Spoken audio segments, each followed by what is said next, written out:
Just try being rich upper class white people, and then you'll be able to afford 2 computers, or like I have a computer. I 6 just in our don't know. case. It's missing keyboard pieces. Ooh. Well, I mean, is a keyboard or is a computer without a keyboard still a useful computer? It has most of it, just not all of it. My car has all the parts but no wheels. All right, well, I expect you to be at work on Monday. You'd be like, bull crap. Absolutely not. Okay, let me drop the tweet that we're live. Good to go. That's the sound of a tweet being made. There you go.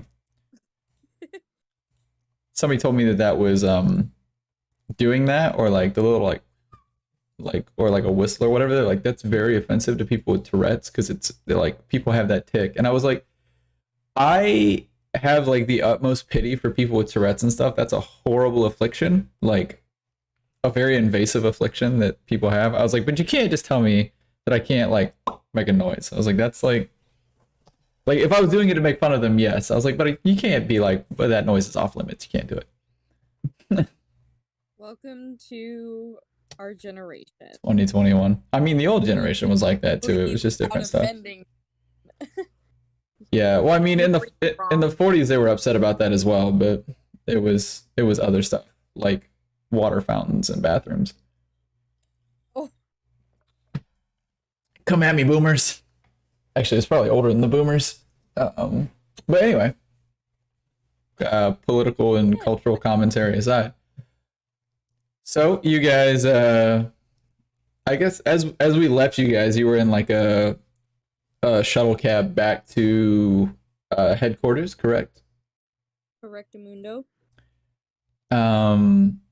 So we saw you guys basically tear through the Fusion Queen. Our tank was doing his job. Alex took an absolute whomping, or I guess Arlo technically took the whomping. Alex was probably fine afterwards. He slept like a baby, having murdered like almost the entire staff. What'd you say?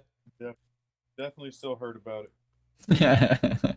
And everybody made it through. You guys, besides dispatching the guards, you guys finally tracked down Ferani Nadaz and her right-hand man Hatchbuster, or her right-hand lizard, as it were. Took them out pretty effectively. Poppy like incinerated Hatchbuster, and you guys, specifically Arlo, was about to finish off Ferani Nadaz, and instead of being interrogated by you guys or being like killed in an honorable manner, she took her own life to prevent Arlo from being able to do what he wanted to do, which was kill a bad guy, but also be able to get some form of vengeance for your boy Durvor Creel. And in one last like trigger pull, she sort of robbed you of your justice. So you guys are on your way back to you guys said you wanted to go to the headquarters, right? Not the moons, to the hotel. You want to check in with Chiskisk first? We need the long rest. Yeah. I would love to take a nice little nappy nap. Your boy needs a little bit of help. Oh, you want a nappy nap? Yeah, I need a nappy nap. You guys are just like riding back, and he's just like racked out in the cab. Just like, it's just wake me when you get there. Okay, so you guys, we'll say that you guys told the cabbie to take you back to the moons then, and they drop you off because it's somewhere in the evening. I'd say it's probably it's definitely evening. It's not afternoon anymore, so it's dark enough that you guys can head back and take a nap or whatever, and no one will think anything of it. Though you're paying the people here, so they're not going to question why you're going and taking a nap in your room at like noon. But yeah, you guys get back to the moons. The receptionist gives you guys a polite wave as you walk past. She's used to Starfinders staying here, so people being, laser burnt or a little bloodied whenever they walk in is not anything new to them. They are an upstanding establishment, but they've seen people come in hurt and whatnot, and need recovery and a little bit of TLC and whatnot. So she gives you a kind wave, and like a sort of a cursory, like, hey, if you guys need anything, just call room service and we can get you guys whatever you may need. And you guys head up to your rooms.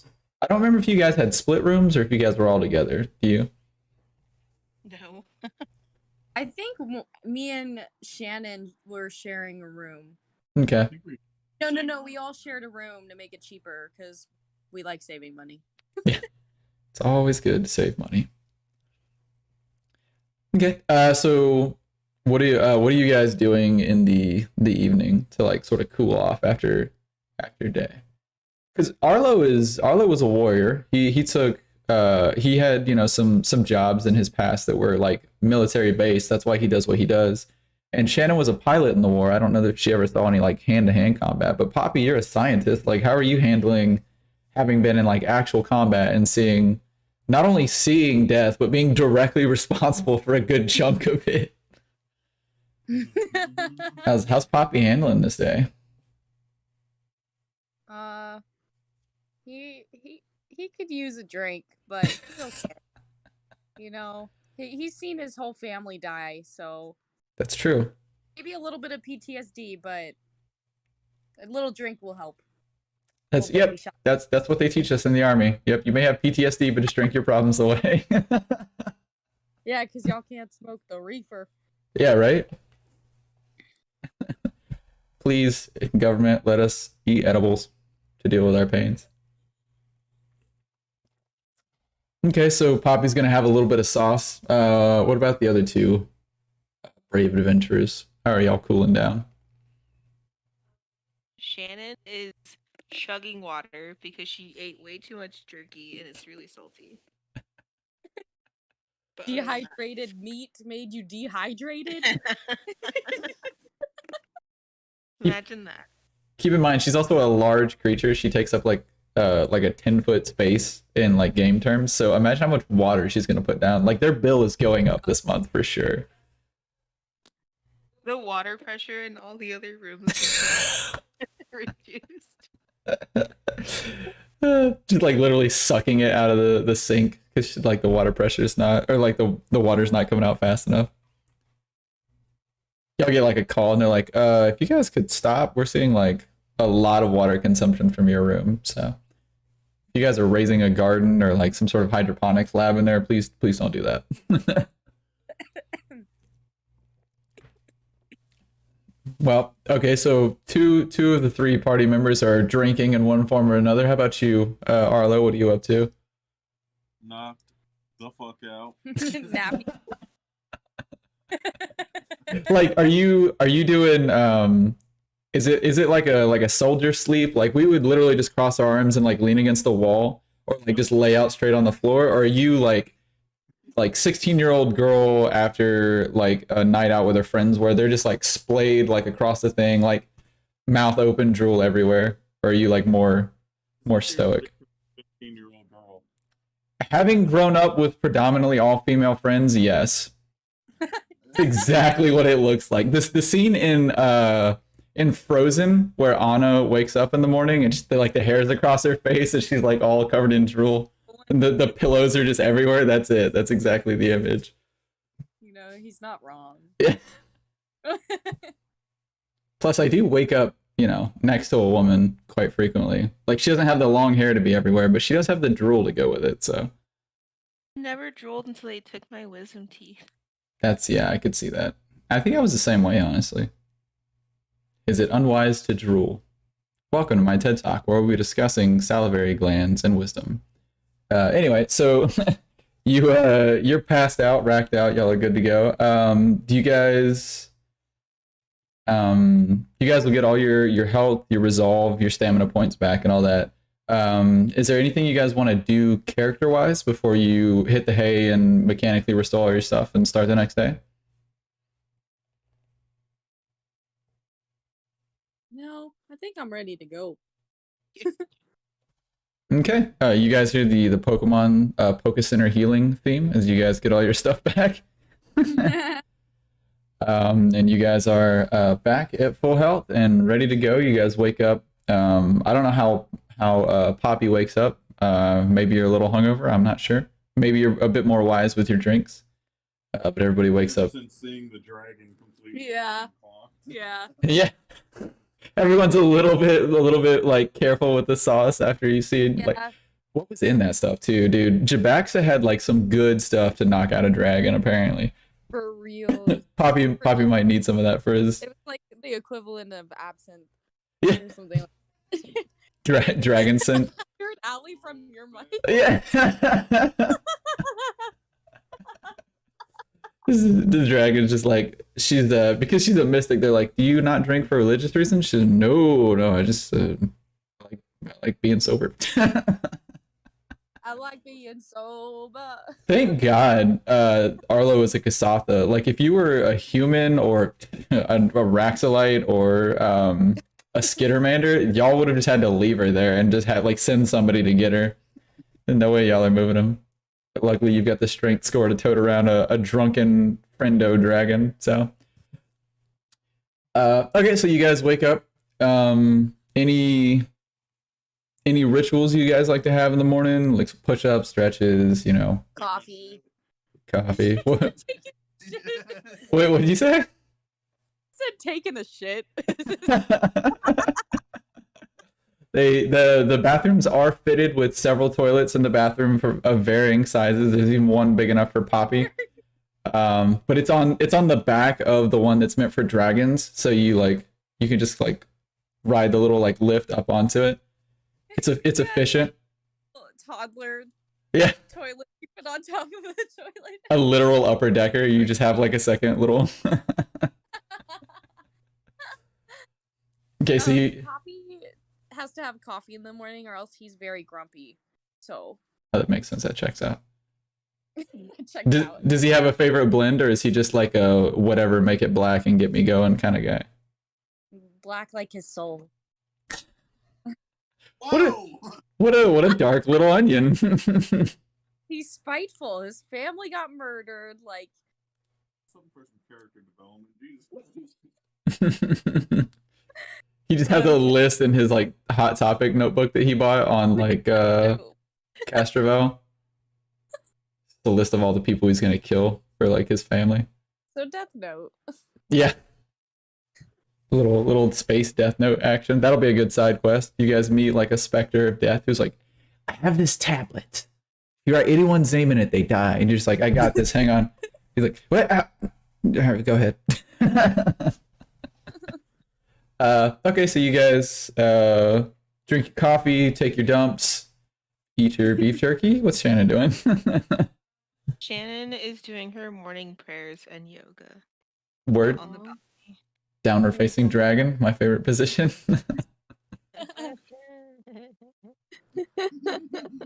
You guys have an excellent view from where you're at. I have the image up on the stream, and it's one of the ones that I sent in the thing previously. For the view of the city, it's where the spire is at, the headquarters and all that stuff. It's all in that like centralized area. I believe it's called the ring of the station, where a lot of the businesses and the recreational places and things like that are. The like general recreation. There is Jatembe Park, and there's some other areas that you can go that are like different like biomes, if you will, of the space station. But the space station is only I believe it's 5 miles across, so it's a fairly small one, but it's like stacked and layered. So there's actually a lot of area. But yeah, they have like a park with like a ton of stuff. They have like an actual recreation district with like an arena and a theater and things like that. But where you guys are is very like dystopian, like Blade Runner-esque, like dystopian, like city center kind of thing. Dystopian New York, if you want to call it that. And you guys are right in Times Square here. But for the sake of sleeping, it's a little bit quieter than Times Square. Not that Arlo cares. But yeah, so you guys wake up. Arlo, as you're taking a dump, you get a notification from your wrist communicator. Are you still wearing it when you take a dump, or is it off of you? Yeah, of course it's on me. I gotta read the newspaper. Yeah. Gotta read the newspaper. All right. Yes. Bottles. Yeah. Never the shampoo. What's up? Said, not the shampoo bottles. Oh yeah. Reading them. Well, I mean, it's really, really small shampoo bottles too, so you'd have to hold them like really close to your face. Like the guy from Community where he's like got the piece of paper right in front of his face trying to read them. You're gonna go blind doing that. But yeah, so you get a notification on your mail. Are you gonna open it here or are you gonna wait? It's not a video call, so you're good. It's just a message. I'll go ahead and open it, just see what it is. I'd like to take Okay. You open it and this animation pops up on your screen of this black vortex that slowly expands to cover your screen. And this little projection rises out of it. And on this black like panel, essentially this like pitch black panel that rises out of your, or projection, not panel, that rises out of your communicator, words in like ivory white begin scrawling across it. And it says, His Excellency Gevelask Nor, Ambassador of Eox, has kindly requested your presence at the Eoxian embassy on the station. And then there's below it is a box that says, please send receipt of notification. And you can just, yeah, red receipt. Yeah, I'm gonna heart the message. You're gonna what? I'm gonna heart the message. All right. You double tap it and super swipe for the for any of you youngsters that use Tinder, I guess, or Grinder. Do they have super likes on Grinder? Ask them for a friend. But you double tap it, the message swirls back down into the vortex animation and into your communicator. And you hear your communicator go, message received. Have a lovely day, Starfinder. And the messaging program like closes itself out. And your newspaper pops back up on your thing, and you can continue reading about the socioeconomic situation here on the station, on Absalom Station. Or Marmaduke, whatever you're reading. Family Circus, Garfield. That is a big dog!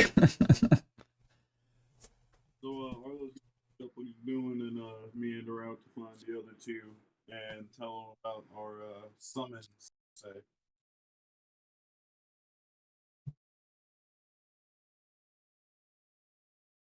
Okay.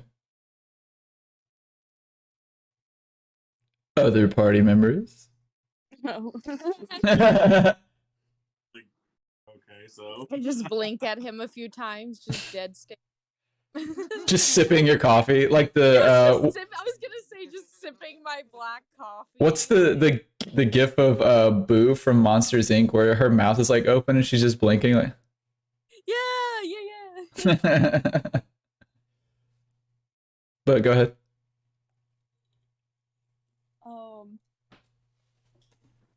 So when is this? Can I finish my coffee first? We also have to report back. Arlo's eyes kind of open, like wide. He's like, "Yeah, take your time, do your thing." Yeah, there wasn't a time request on the thing. It was just that your presence was requested. It didn't say demanded. It didn't say you were summoned. It was just the ambassador, the Eoxian ambassador here on Absalom Station requested your presence. And his name was Gevelask Nor, which I can spell for you if you guys want to take it as a note or whatever. But Yes, your wife is dumb. Please put it in the Discord. yeah, I got you. I'm smart, yeah.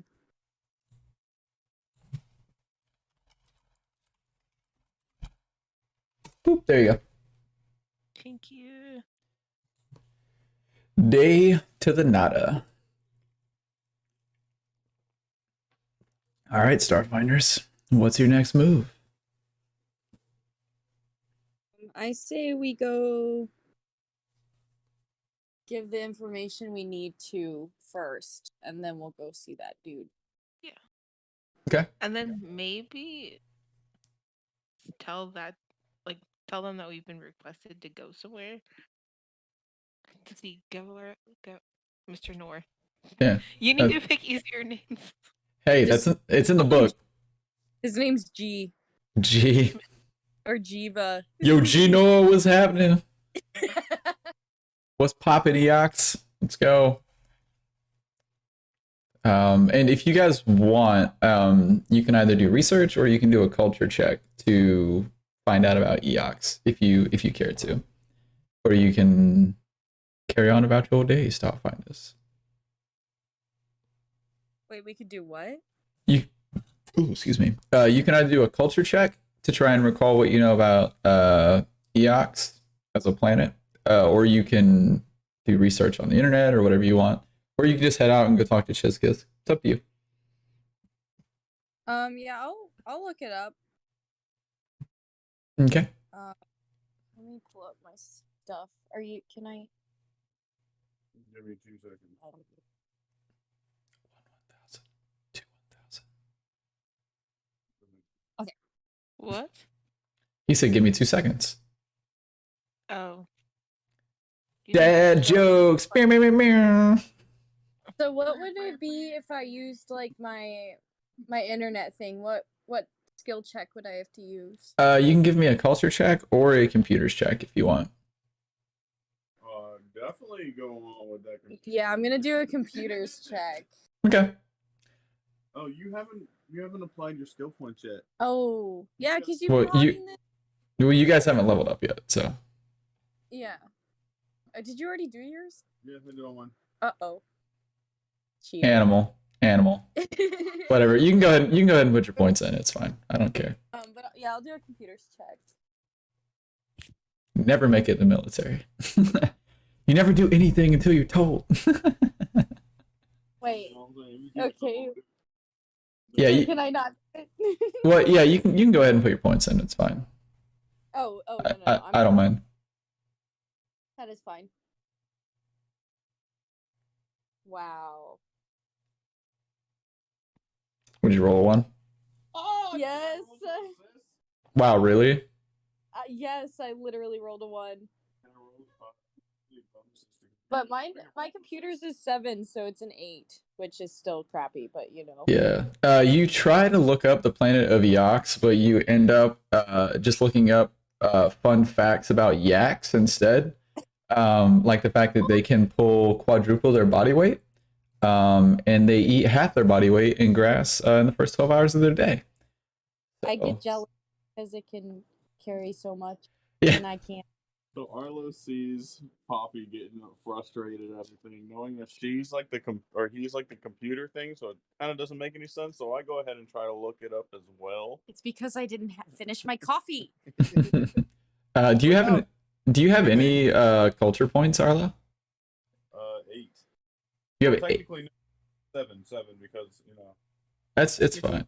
7 or 8, whatever. So you do have points in culture then? Huh? You do have points in culture? Yeah.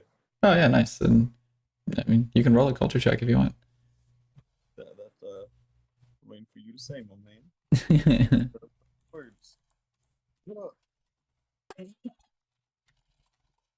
need to pull up the list of I got a 2, so that puts me at 9. solid. I guess I'll roll too. We should have I'm just also left very it. confused and looking at yaks. Like fascinating animals. Why do they only have 4 Like when you legs? click on the link and it sends you to like a prank or something. Rick rolls. We're no 18. strangers to yaks. You know the facts, and so do I. I can't believe you rolled a 2. Oh my God. What'd you get, babe? 18. 18. Nice. Okay. So you know specifically because as a cultured dragon, apparently in your time in the military, maybe you like studied up on ambassadors for different planets or something in case you needed to talk to somebody, or maybe it's just basic dumb military training, like some drill or some brief you had to go to. You know that Gevelask Nor is the Eoxian ambassador here to Absalom Station. That he's what's known as an Elibrian necrovite. A necrovite is kind of like a mage, but they deal specifically in death. But they're not necromancers. They don't bring people back to life or any of that sort of stuff. They just have very like death-centric magic powers or scientific focuses. Because they do have necrovites who are technomancers, like Poppy.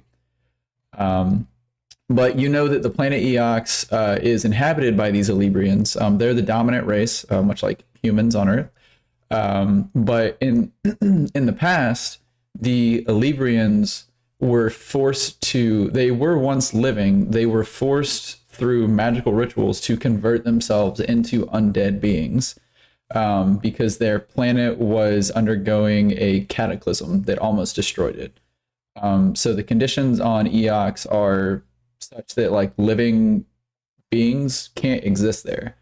But through magic, they transform themselves, and then through the after effects or the side effects of the cataclysm, almost all of the living life, both plant and animal on Eox, is now undead. So it is a completely undead planet, and you know that it's technically an evil planet, but the Elybrians are lawful evil. They're not really like troublemakers. They may have like negative things that they're trying to do, but they stay within like the bounds of what makes sense and what will keep them from getting into too much trouble. A lot of people find specifically Elybrians disturbing because obviously they're undead. They're skeletal. And it's very uncomfortable to look at a skeleton or an undead creature, if only because it reminds you of the fact that you are mortal and will die one day. But it's in like polite society and in civilization like you guys are, no one considers them monsters. They're intelligent beings. They're the same as any other like living organism. They have motivations and hopes. They have jobs, most of them work a 9 to 5, and there's a lot of industry and whatnot on Eox that they export to other planets, whether it's magical or scientific. Quite a bit of it is agricultural, weirdly enough. But you know that Eox is a packed world, like Absalom, like Castrovel, like all these other planets that you guys know about, that you probably would have traveled to for work or learned about in school. They are a member of the Pact Worlds. They are a part of its government, which is why Absalom Station has a Eoxian embassy on it. So, and like I said, you know that Gevelask Nor is Eox's like diplomatic delegation here. He's like the head of Eoxian diplomacy. So you actually knew quite a lot, which is weird that you let the other two dick around on the internet for so long without. To finish my prayers. That's fair. Lord, please let me know what I need to know about this next roll coming up. And if you guys didn't know, Shannon worships Sarenrae, or Sarenrae, which is a solar deity, and I believe she's lawful good. But there's actually a church to her, or a temple here on Absalom Station.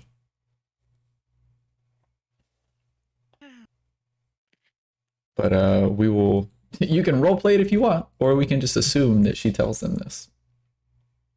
The stuff about Eox. You can talk about the temple too if you want. No, we're good.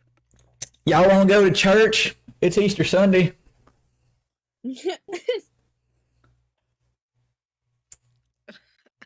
Oh. I would love to see a dragon doing an Easter egg hunt. That'd be awesome. Oh. But the eggs are massive because they're dragon eggs. Where do you hide these things? Yeah, like there's like under a car, and the car's all tilted up. What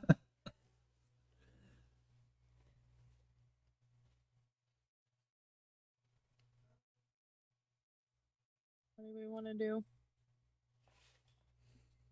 We need to go see what's his nuts. Chiskisk.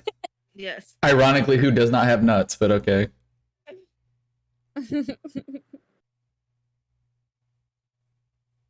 How are we getting there? Are we walking? It's within walking distance. You guys, the moons and then the blue spire are like not next to each other, but it's like a block over. Okay. It's one of the reasons why they have to deal with the Starfinders in the first place, because it's like nearby and it's it's in proximity. Okay, cool.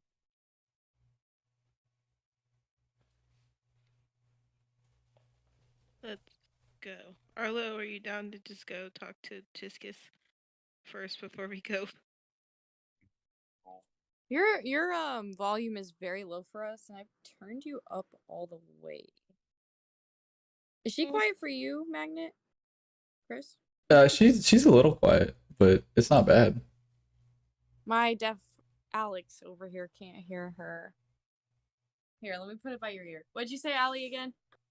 I said, Arlo, do you want to go see Chiskisk first? Yeah, it's probably a good idea. Yeah, let's get that out of the way. Should we ask Chiskisk about these people too? Yeah, I think he may know something about him. We can see. We Yeah. also weren't supposed to go back to him though.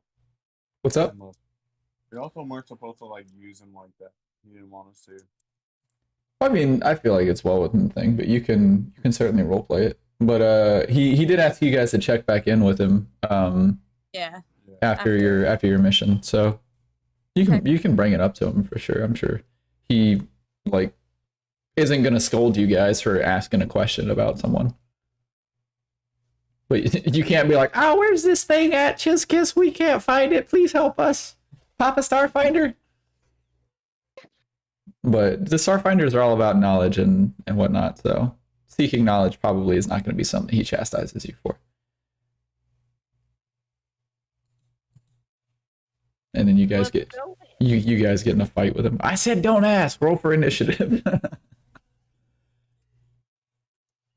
Okay, so you guys stroll on over to the what's it called the Spire complex, and you walk in. It's the same receptionist that basically took you guys up to his office last time.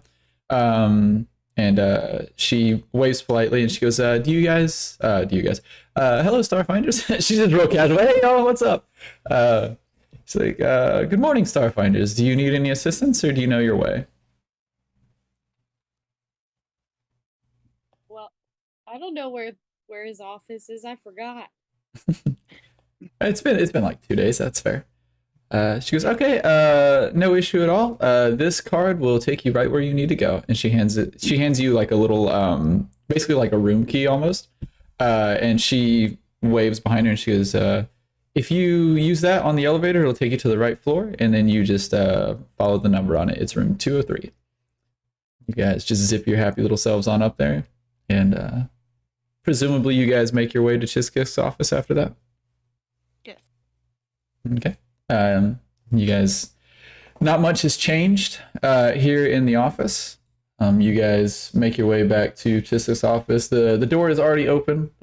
He, as one of the head Starfinders, he has a lot of people coming in and out of his office every day.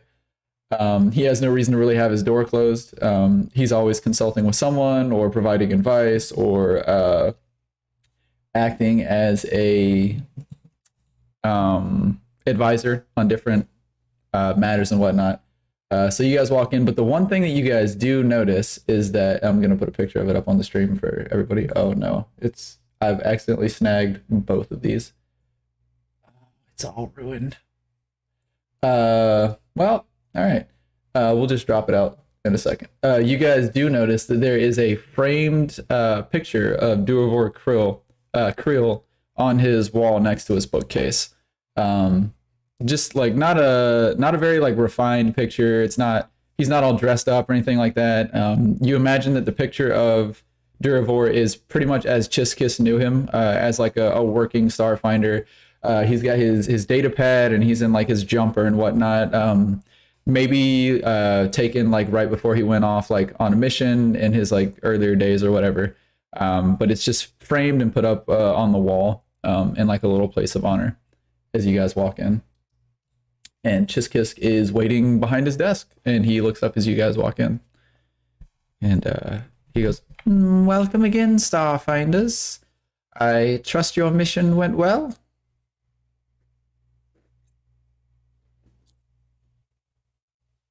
Kinda. I guess you could say that.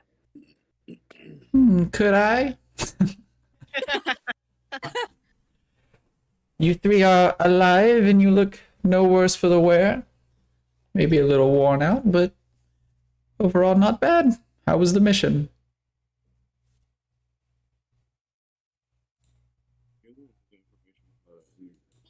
Keyboard stuff. You're very quiet if you're talking to me. Arlo's gonna mention, you know, we found Ferrari, whatever, Nadaz, and, Ferani. and she is no longer going to be a problem. But here, Poppy here did find some information that he's probably here. Okay, go on. Thank you for tuning in. So we kind of have bigger fish to fry here.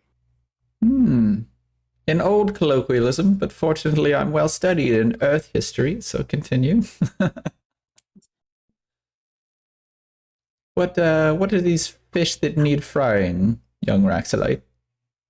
So they were actually hired by a bigger company whose name I forget right now.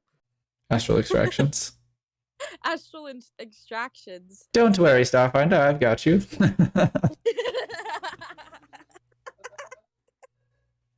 Oh, Chiskisk, he's got it all up here, don't you worry.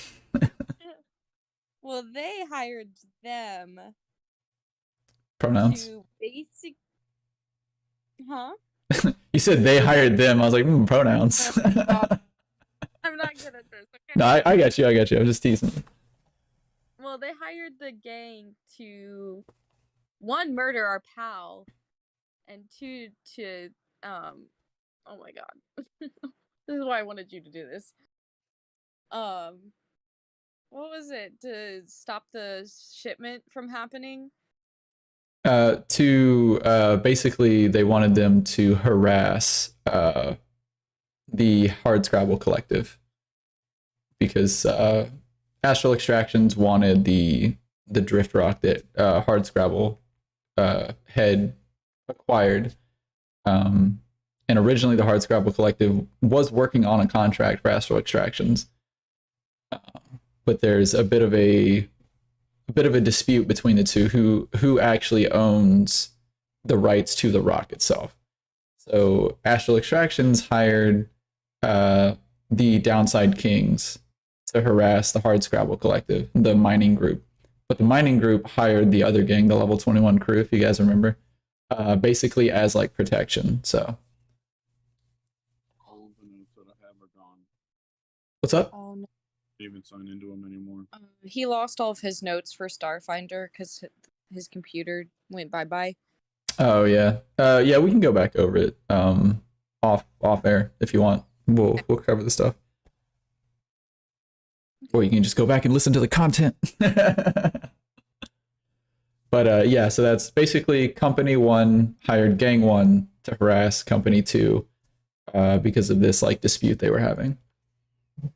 And Durvor Creel was there basically to meet you guys, but there was the gang that was there thought that maybe he was the Starfinders were trying to help the Hardscrabble Collective, because the Starfinders do that. Like they seek knowledge and stuff, but they also act as like an assisting force to a lot of things.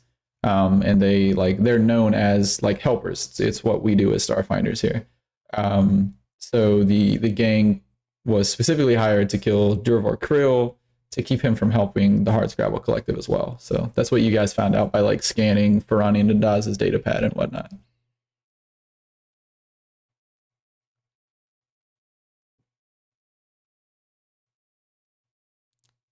Thank you for the debrief.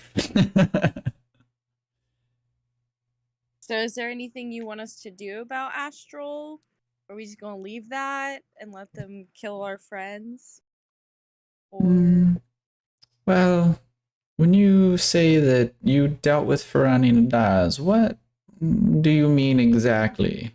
For my situational awareness as a Starfinder head and public figure. so we kind of tried to get the information out of her. We talked, and that's the last that we knew about her. Hmm. From what I've heard, she's no longer the head of the whatever the hell group they were. The downside kings. Yes, that. I wanted to say the 21 Kings, but I was in both. My God, they've joined forces. the They level merged. 21 downside kings. Yeah, so Chiskisk sort of steeples his like long fingers and looks down. He goes, I would keep this information to yourself. Specifically, the fact that you killed Ferani Nadaz. I, of course. We never killed her. She chose that for herself. Accurate, but you were responsible for her death one way or another. And while I can't say I disapprove, and he, like, you see his insectoid, like his triangular head turns a little towards the picture of Durivor. He goes, while I can't say that I disapprove, it may be better if the Starfinders weren't known for murdering gang members. At least not at the moment, so let me handle that and keep that particular information to yourselves. If you'd like, you can tell people that you helped the Hardscrabble Collective or that you stopped a gang. It's up to you, but leave the violent death part out for the most part. May be wise. Copy that. As for what to do with astral extractions, don't take this the wrong way, Starfinders, but that's a bit out of your depth. Let those of us a little higher up take it. We have a bit more experience and we have a lot more protection. There's some treaties and there's some signatures that we have at my level and some of our other levels that newer Starfinders don't have access to. So you wouldn't be able to make the same claims or have the same protections as we do. Don't go after actual extractions themselves. Let us handle it.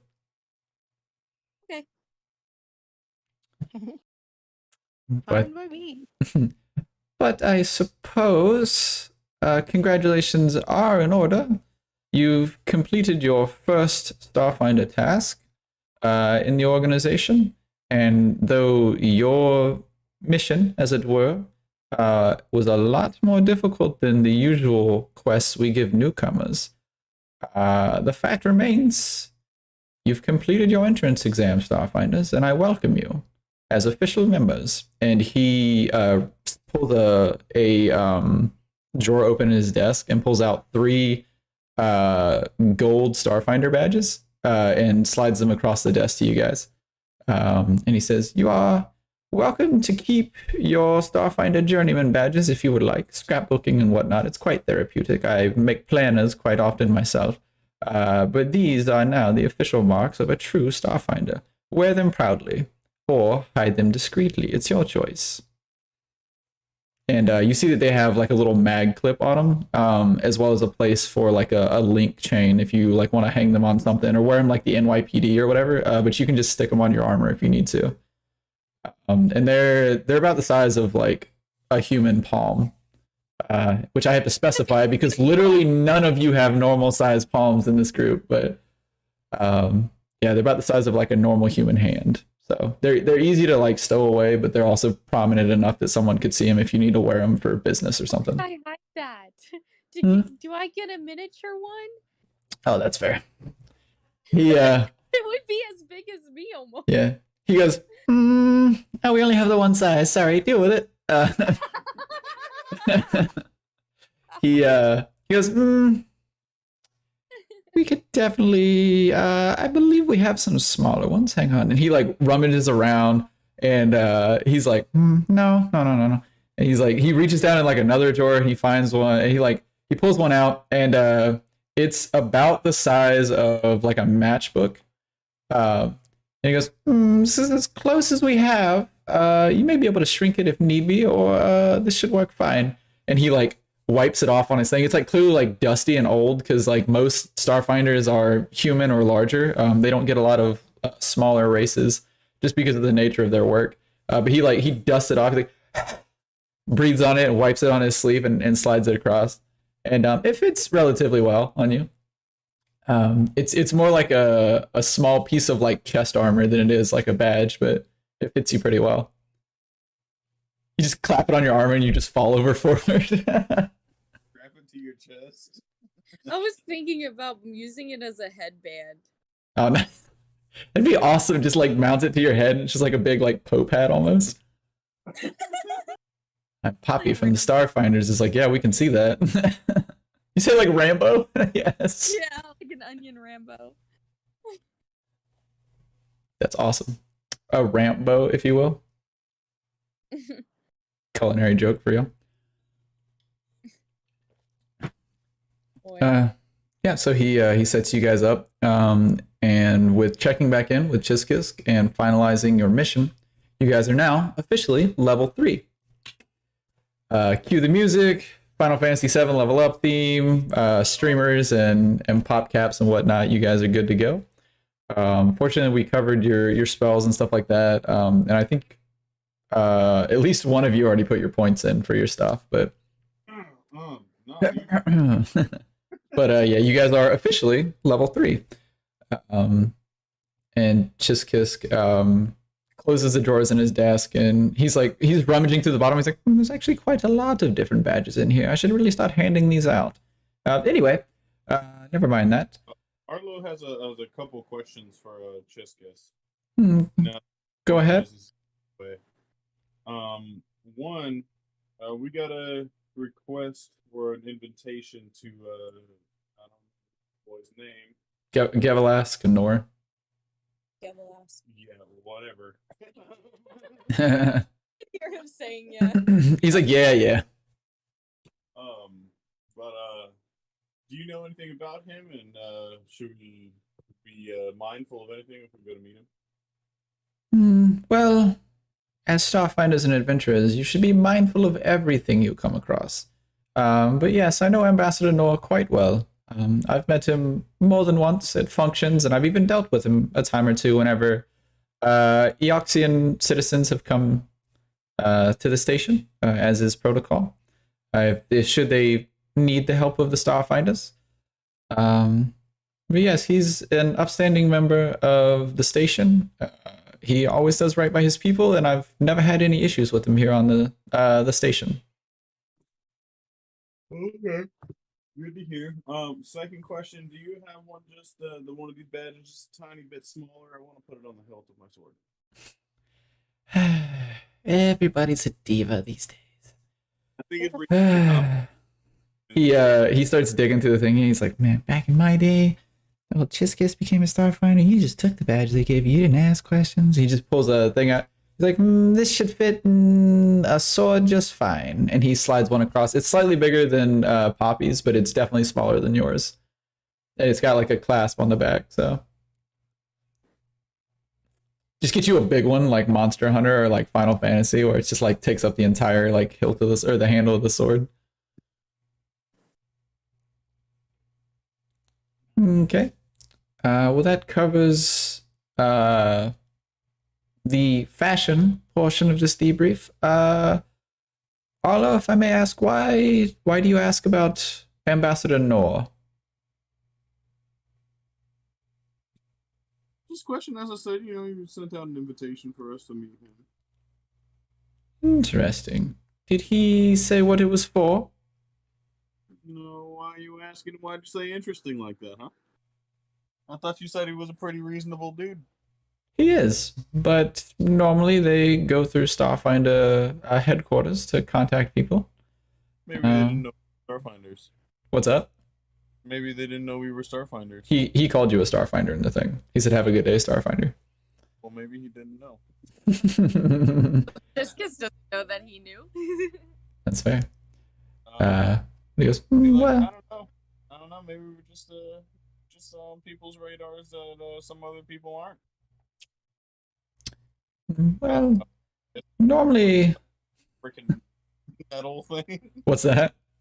I said cough cough Chiskisk, who's sitting here complaining about getting a different size badge. They're expensive. We can't just have them custom made. We're not made of money here. But he goes, well, normally someone like Ambassador Noor would know protocols, and it would honestly just be more straightforward and less trouble for him to contact us and have someone sent out. But Guess to be fair, we're not really your normal Starfinder. physically perhaps, but you do Starfinder duties. But I'll give you. What's up? I said snaps on 4 hands and starts to walk away. It's like the scene in SpongeBob where he's walking out the door and he's his finger gunning. He goes, yeah, he's like, perhaps he heard about your work with the gangs and thought we wouldn't approve. Well, either way, I have no issue with Ambassador Noor. He's, like I said, an upstanding citizen here. So whatever his reasons for summoning you, whether you decide to help him or not, I'm sure they're reasonable and legal. So my advice would be see what he has for you and make sure you get paid, Starfinders. Yeah, I like the way you think. I'll keep you. That's what I like to hear. He adjusts subtly and he looks very comfortable in what must be a silk robe. He's like, make sure you get paid, Starfinders. We don't work for free. Chiskisk likes to ball hard, know what I'm saying?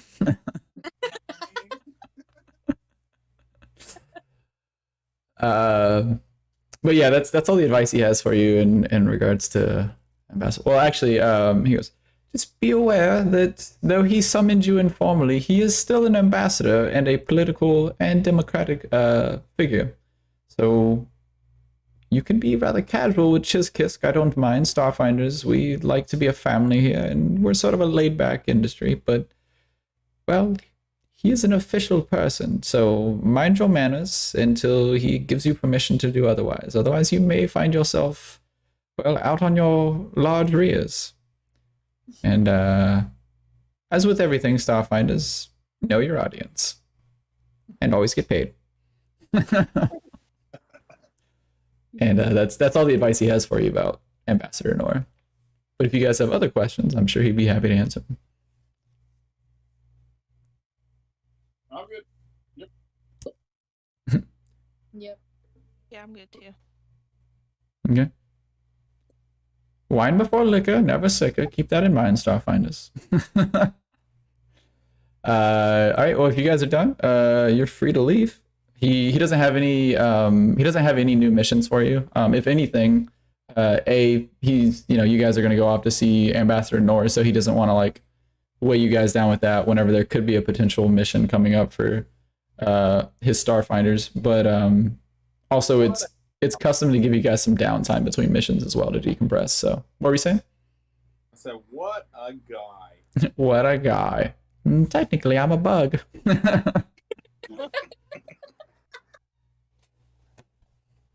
Why was that so funny? I'm quite humorous. Everyone knows old Chiskisk. He's the funny guy around the office. And the handsome one.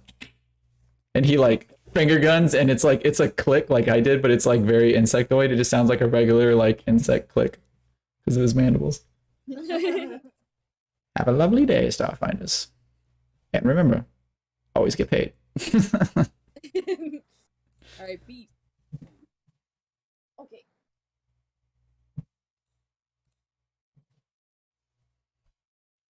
All right, what is your next move, my starfinding adventures?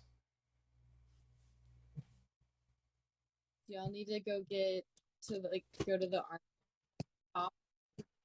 Go to the what? Like the shop for weapons. I don't know what that would be called in this game. You okay, babe? She probably hit her nipple on the table. Oh my god. No. Babe, what'd you do? I just heard her yell. I did too.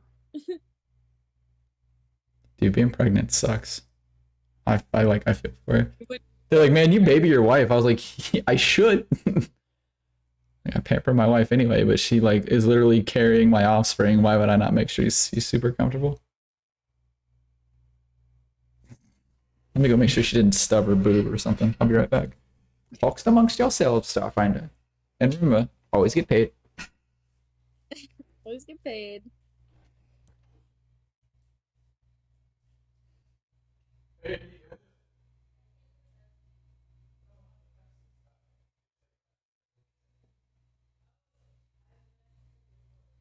Oh, okay.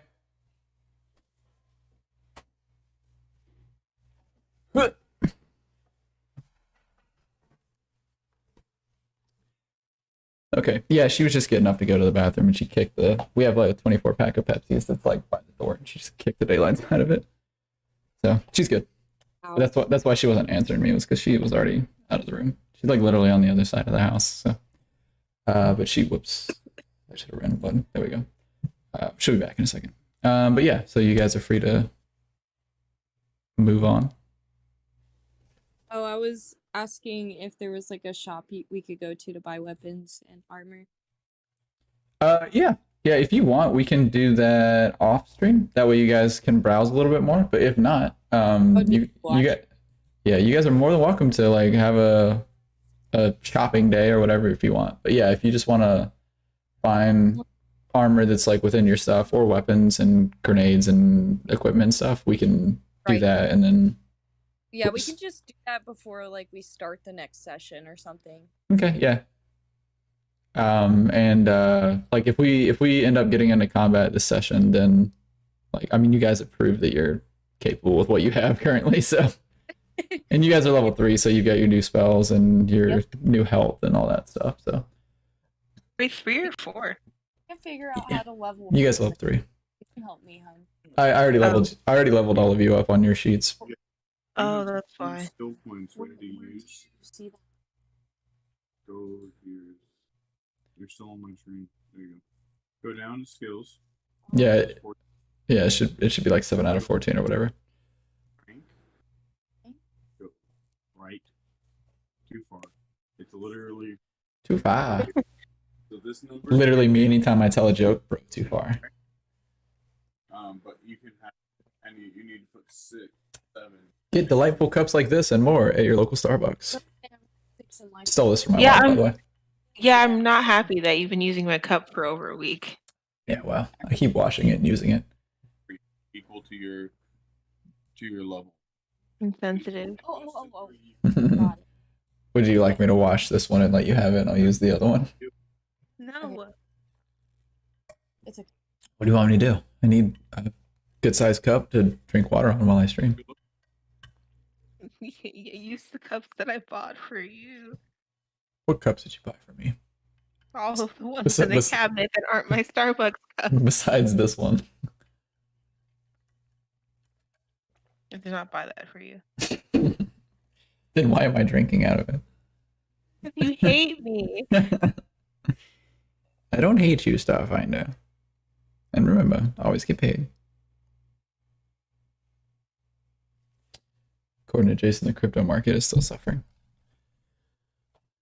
But yeah, I'll just use the Yeti one, I guess, from here on out. That will work just fine. You guys good over there? Yeah, I'm just adding my skill points. I was just muted. Okay. No worries. Going though. Oh wait, so I should probably do that too, I guess, if we're Yeah. Yeah, just put like elevator music on. Nice. I might have something. Let's see what I can find.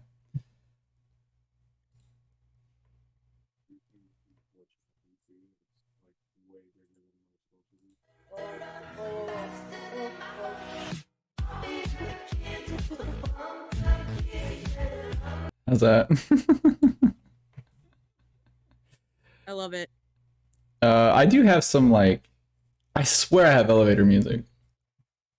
The problem is they're in order of their file name. Oh, yeah, here we go. Yes.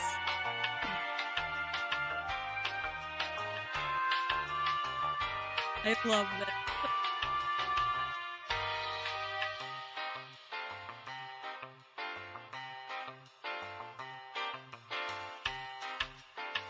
What were the rules again for adding your skill points? You can't put more than your total level into one. So I could put like 3 into one. Uh-huh, Yeah. correct. And Wow. it'll show you how many points you have to go. I'm at 16 out of 21 right now. So I have, like... Okay, I'm gonna be muted. Man, this is a long thing.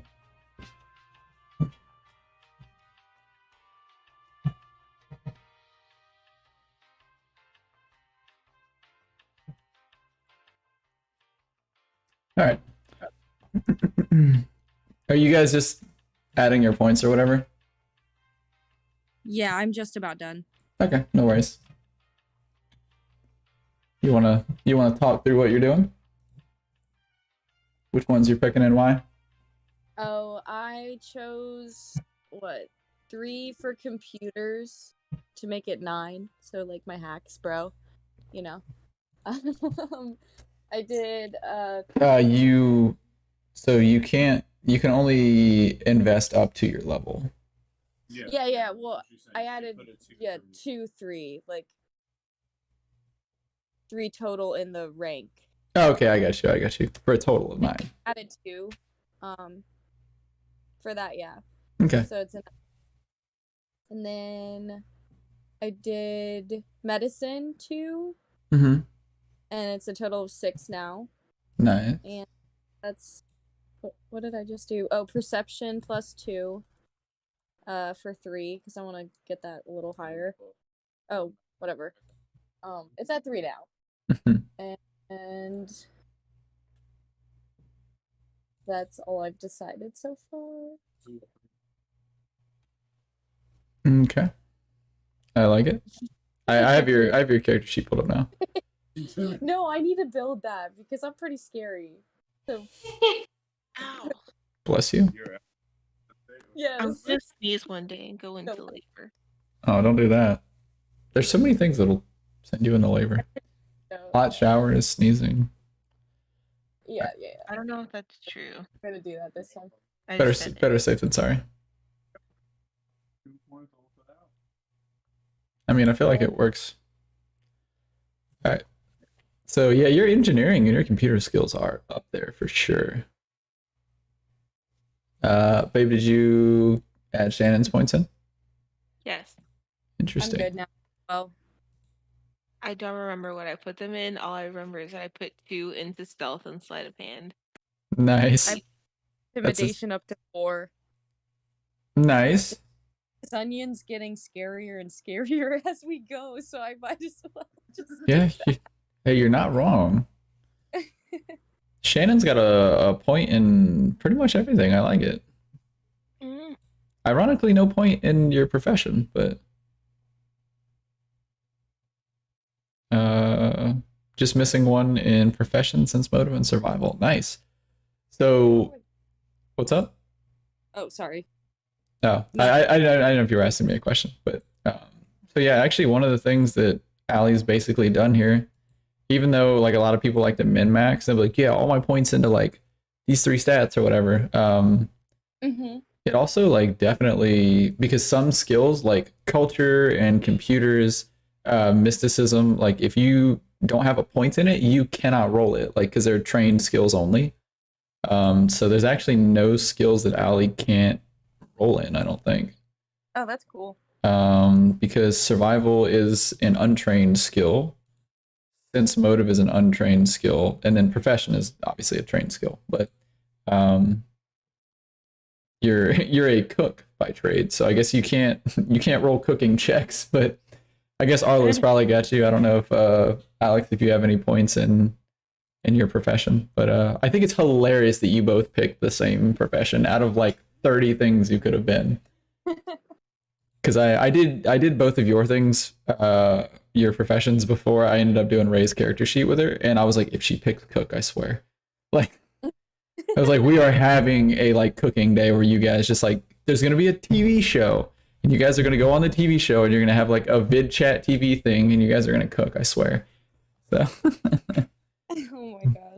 But yeah, there's literally no skill that Allie can't roll now. Ultimately, it's up to what she rolls because some of them are like physical science is like a +2, but if she rolls high enough, it doesn't matter. So that's pretty cool. I don't know if you meant to do that, but Yes, I definitely meant to do that. so proud. Okay, well, so you guys, I assume, have discussed your skills amongst yourself as you were walking out of the spire. Where you guys headed next? Oh, you guys, you said you. Oh no, because we talked about we were going to do the armory stuff and the weapon shop stuff after stream. Yeah. Where are you guys sitting right now for credits?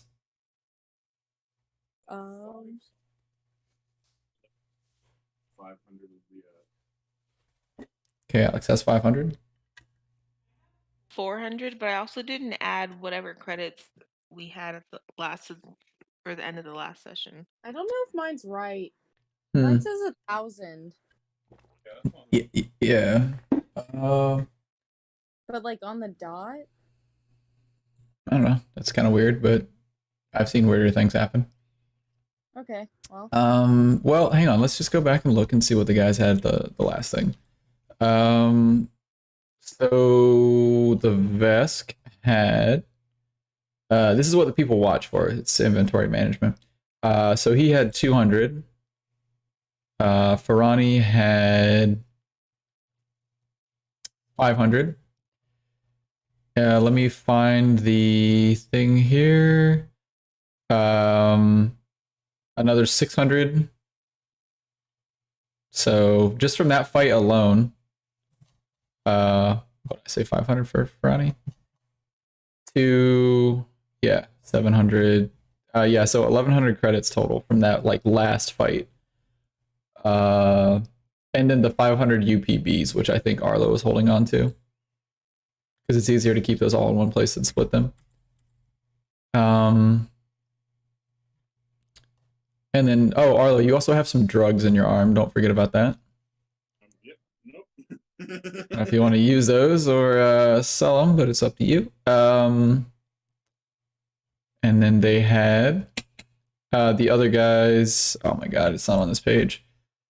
I'm pretty sure it was like 150. Yeah, so 300, 800. Okay, so the guards had 800 total between the two guys at the front and the three guys in the guard room. And then it's 1,100 from the third fight. I don't even remember. So it's we'll call it 2,000 credits and split it 3 ways. Or we'll say 1,800 credits, split it 3 ways. So you guys can take 600 each. I don't remember if we didn't we add the money last time? Should have, but if you guys split that money, then somebody should have more than 500. But what do Arlo and Shannon have? Mine says 400 credits. All right, Allie, what do you have? After the 600 that you just gave me, Mm-hmm. I have 1,000. Okay. Oh, okay. That sounds about right, yeah. Yeah, okay. So Cool. we're good. We're good. And that's why you keep notes on everything. Because imagine if I'd been like, I don't know what I gave you guys, so whatever. I would have just been like, everyone gets 1,000. There you go. Let's just rack it up. Okay, yeah. So you guys are good to go. But yeah, we'll cover all that. That's enough to buy an upgrade or two for sure. There's a rule that you can't, although this might be just for character creation, it's like you can't spend a certain percentage of your wealth on one item, and it basically is to stop you from being overpowered. Like if you had like 2 grand, you could buy something that gives you like +8 armor class, but that would be like all your wealth. So they basically do that to keep you from like the tank takes a massive piece of armor and the DPS takes a freaking Gauss cannon that destroys everything it touches. So we'll cover all that whenever we actually do the stream, or actually do the stuff after stream. So you are welcome to continue with your plans, which I believe was going to visit Ambassador Noor at the embassy. Oops. Okay. Do you guys want to just head straight there? stops to make, unless y'all do. No, I'm good. Shannon kicked a keg on the way out of the thing, so they were upset about that, but you guys were good otherwise. On her way to the bathroom. So yeah, you guys you make your way to the Parkside neighborhood, so named because it is adjacent to Jitembe Park, which we talked about briefly earlier. It's this like mile wide, somewhat jungled area, but think like Central Park or something like that. It's just like people go on dates here. You know, groups get together to like have meetings and things like that. It's just a very pleasant area to be. And so Parkside is actually a very wealthy area because of the view and the kind of people that they allow to own property in this area and like set up businesses for and things like that. But one of the more prominent and easily distinguishable buildings is the Eoxian Embassy. And it's essentially a large mausoleum. They lean very heavily into their Eoxian heritage, as they would as an embassy. And it stands out as a somewhat morbid but very official building. Completely black in appearance, almost to the point of like absorbing the light around it that hits it. And yet somehow still maintaining a shimmering aura about it as you guys approach the building. As you walk in, you know it's these large double doors that appear to be made out of black marble, but open as if they were greased and like weighed as much as a feather. Poppy and Shannon, you guys suspect that magic is probably involved with these doors, both like to help people push them open, but also to be able to seal them in the event of a riot or an attack on the embassy or anything like that. You guys feel the tingle of very powerful magic inside this building. Arlo, yeah, you just think it's a door. You just think you're really strong because the door opens super easy. But you're like, yeah, I've been lifting weights, check it out. But yeah, so normally the embassy is restricted to Eoxian citizens and foreigners with official business, like Chiskisk. Chiskisk has been here a time or two. They have good relations with the Starfinder Society, but it's been decorated very reminiscent to like traditional old world Eoxian architecture. There's skeletal imagery like carved into the walls into this black marble. There's pillars that appear to be made out of like multiple skulls, just stacked up, like holding or like supporting the roof. And running through all of this like pitch black marble are these like bone white streaks of limestone running like rivers or like wind currents across these walls and crossing the bones and like the different skeletal features and things like that in a very like artful way that is still very uncomfortable to look at for too long. You guys almost feel like if you like look at the skulls and whatnot on the walls, like they almost seem to stare back at you because of the glow they give off. As you walk up to the front desk, there's a pair of undead skeletal attendants.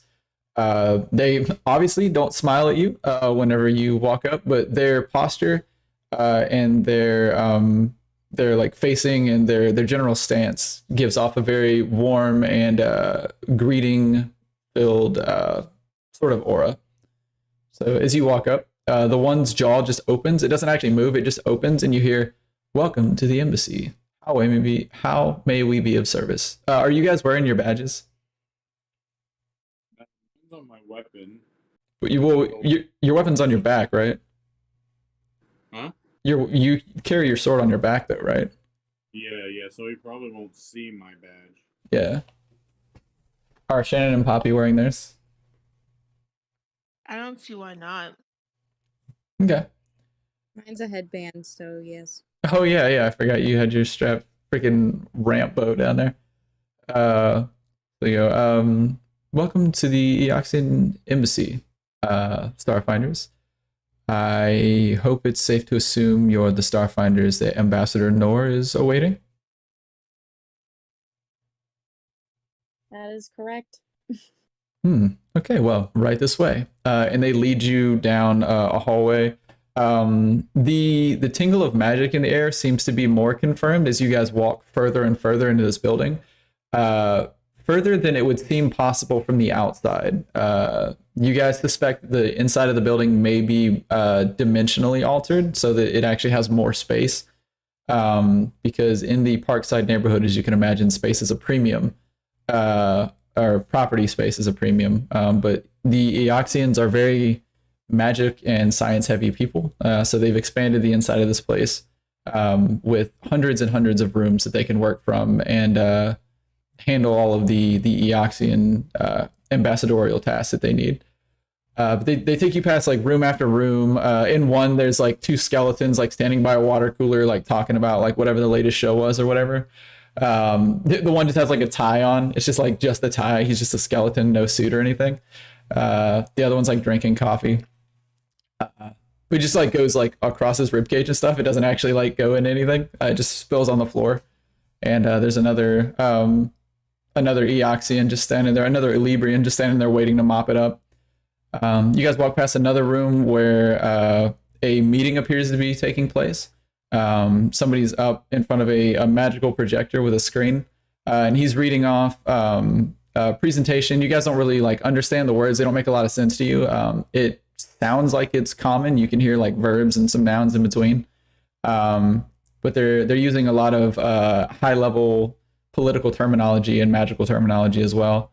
And what seems like an uncomfortably long walk later, you guys arrive at a stark white alabaster door.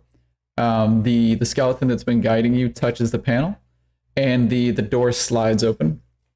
And inside, in a room startlingly, hang on, had a stroke. Surprisingly similar to Chiskisk's office.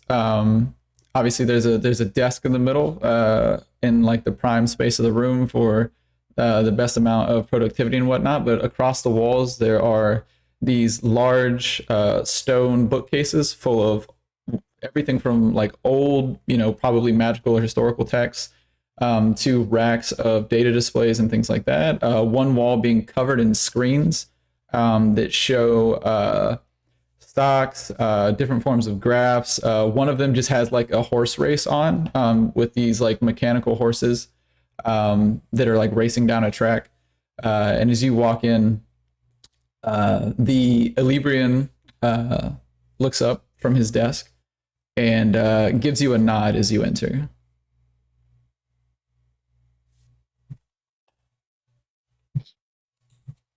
Babe, I heard you in the other room, but I didn't hear you on the mic. Unfortunate. I don't know if you guys heard her or not, but I did not. No. Sad. What'd you say? I just said hi. Oh, okay. And Wow. hello, good day. Does Poppy say anything? He just nods. Like, what's up? Ambassador Nor looks up and goes, "Welcome, Starfinders, to the Eoxian Embassy. Thank you for your visitation and an especially speedy response. Please have a seat." And these three chairs appear out of the just the thin air, made of stone, but they have these very like fluffy looking cushions on them, and they're all perfectly sized for you guys. There's even an especially like high but very small chair for Poppy to sit in, if you guys want to set him down. Yeah. That Arlo really wants to sit in Shannon's seat, but because we're in this ambassadors thing, he's gonna take his own. Nice. Oh, I'm gonna drop a picture in the thing for you guys of what Gevelask Nor looks like. I'll put it up on the stream as well. That way I don't have to describe him, because a picture is worth 1,000 words. There you go. Oh, he's hot. Yeah. Terrifying. Thank Eye you. holes. These are my eye holes. I'm Ants in My Eyes Johnson. Yeah, so he is essentially exactly as he's pictured there. His eyes are empty sockets, as they would be with a skeletal figure, except for the bright green glow that you see in quite a few Elybrian eye sockets. They can be different colors, but green is like the most common that you've seen just walking through the embassy so far. And he, as you guys sit down, he says, "Thank you for agreeing to meet with me, Starfinders. I'm certain you're aware of the contention around the prospecting ship, the Acreon, as well as the fact that I know you're aware of the contention between the Hardscrabble Collective and Astral Extractions, yes?"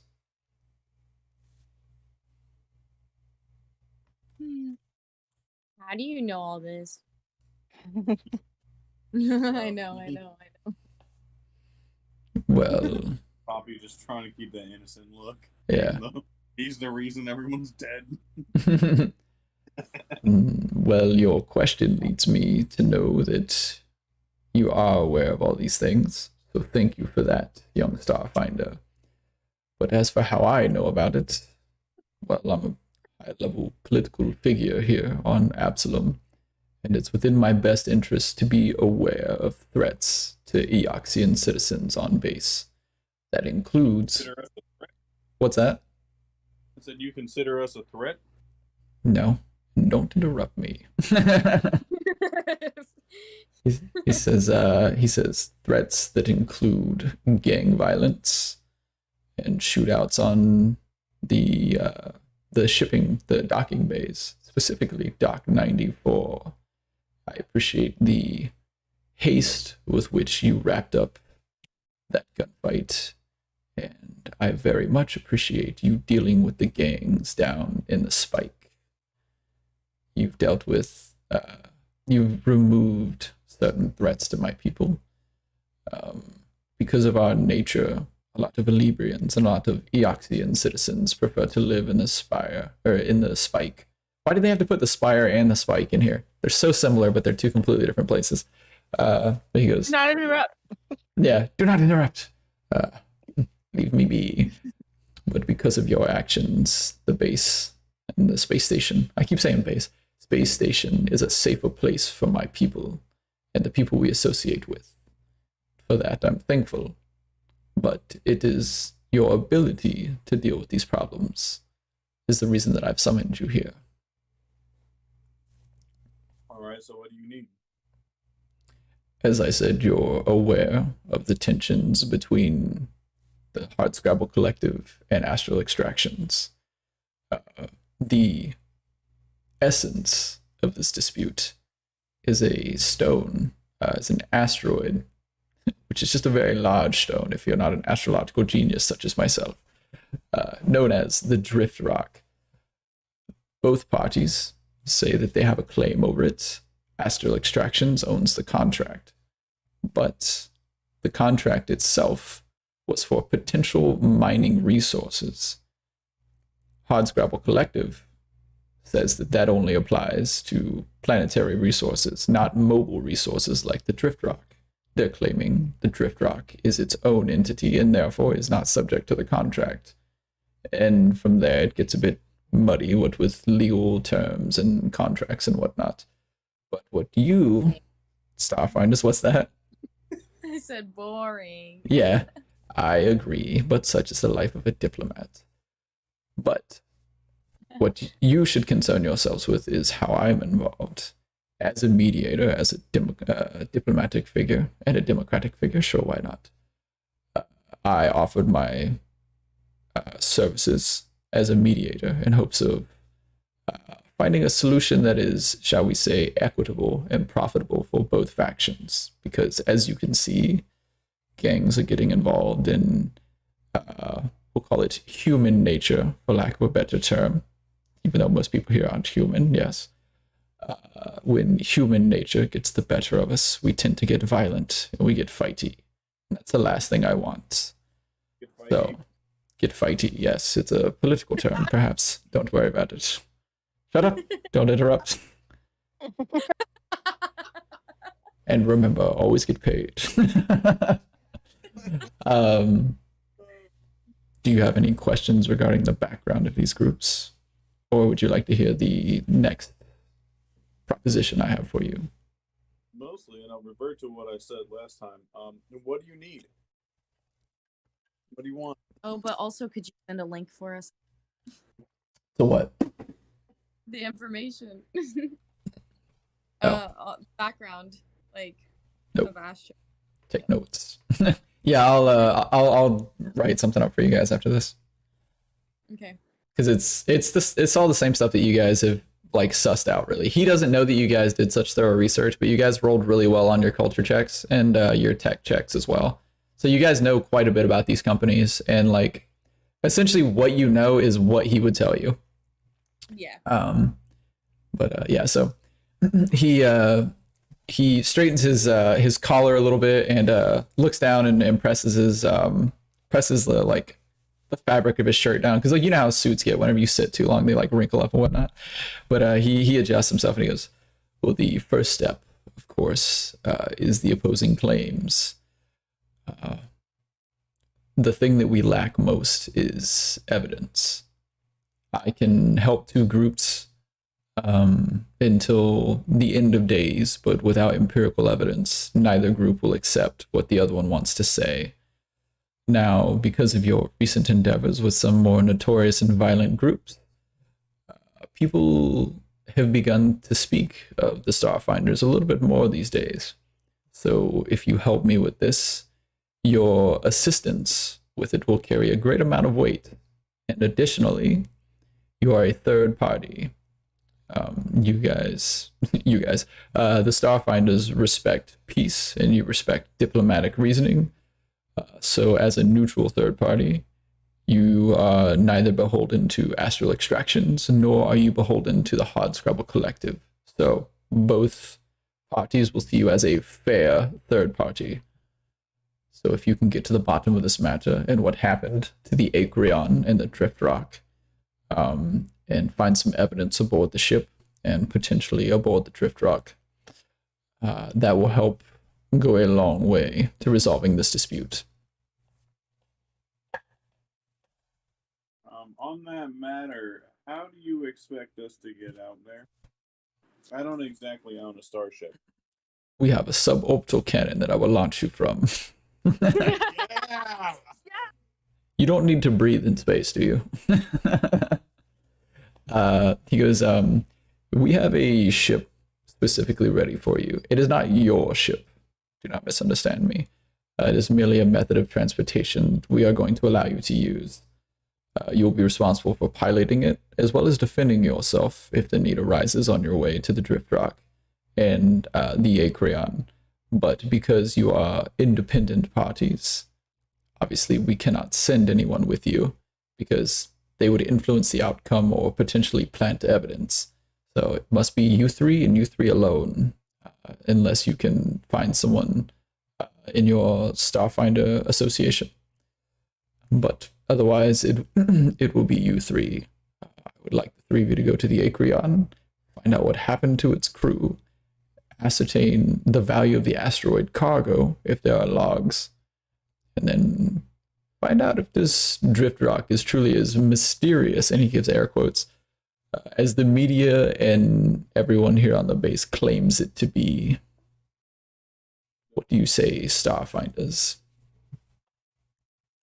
I'd say, what's in it for us? I won't kill you. No, excuse me. He tells you, he goes, it's a reasonable question. Truly, disciples of Chiskisk. I love that man. Very straight to the point.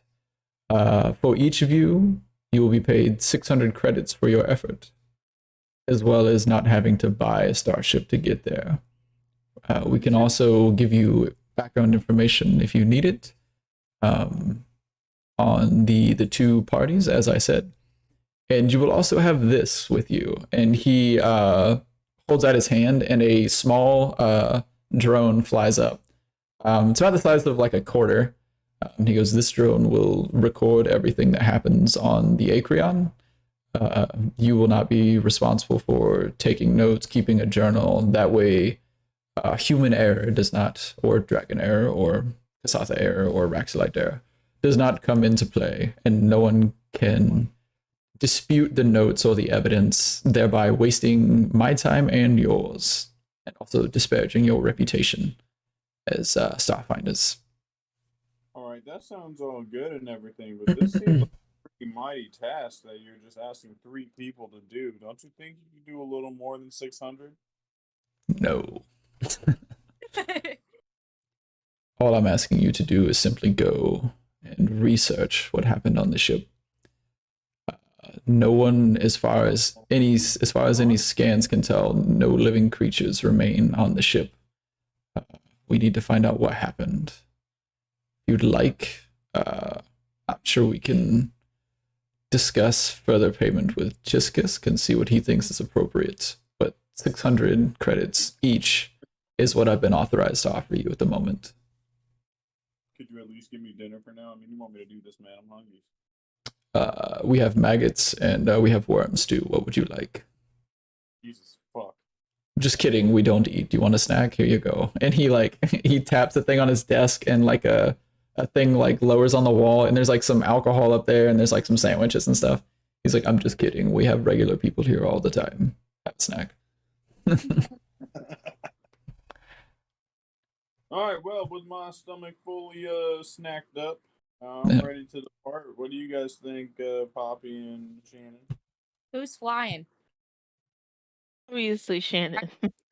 I think Probably the war pilot, but yeah, it's among you guys. It's me? I can fly. I fly you by, right? You're getting the next snack, bitch. Let's go. Do you guys get up to leave? Yes. Yeah, Yeah, I thank him for his invitation and his information. Yeah. Opportunity here. Nice. We'll report back to him. Yeah, he gives you a nod. What's up? I was just gonna say I'm gonna climb onto Shannon's shoulder. Nice. He gives you a nod as you thank him for his time, whatever, and he goes, there is one additional detail I'd like to ask your help with. More additional pay. We'll get to that. Yeah. Chiskisk, you bastard. Among the other cargo, the Acreon was carrying a package destined specifically for this embassy. With it being quarantined, the package is now undeliverable, as you see. I've been eagerly awaiting the arrival of this package, and I'd consider it a personal favor if you could find the package, bring it to me when you return to the station. It's clearly marked, so I don't imagine finding it or discerning it will be difficult. I won't tell you what's in the package. I'm sure individuals of your stature and business can understand privacy and discretion. But I will pay you an extra 500 credits each for the return of the package if the package is unharmed and unopened. What do you say? It's totally so. What's up? That is totally a dildo. Me and Alex, when you were saying that, we were like, at the same time, we were like, it's a dildo. It's not a dildo. Trust me. Dragon dildo. The case will be about 8 feet long. It's not a dildo. Oh boy, that doesn't make any sense. So Maybe. You got yourself a deal. Maybe for you, but not for me. You know, politicians have a tight butthole. That was a good one. Nah, Arlo's like, you got yourself a deal. What does it look like? It's simply a large crate. It's 8 feet by maybe 4 feet tall. 8 feet long by 4 feet tall. It's clearly marked for the embassy. So simply put this on it, and it will return in no time. And he hands you a small, like, octagonal device that has like a sealing mechanism on the back.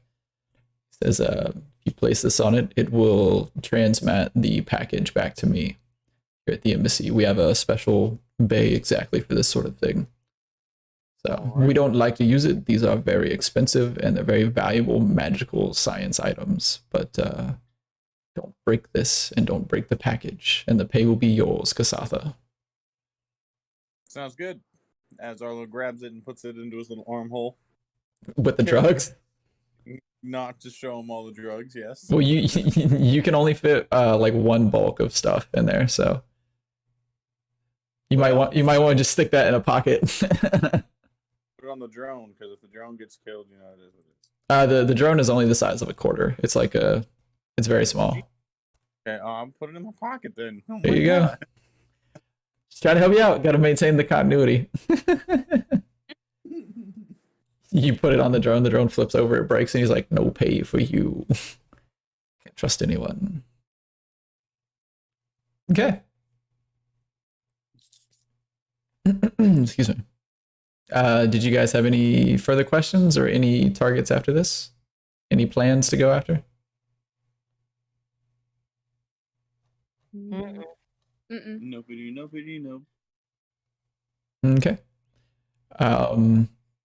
As you guys leave the embassy, your communicators light up, and you guys see that you have received 300 credits each, which is half the payment that you were promised, and a message with it that says half now to help with your preparations and half when the task is complete.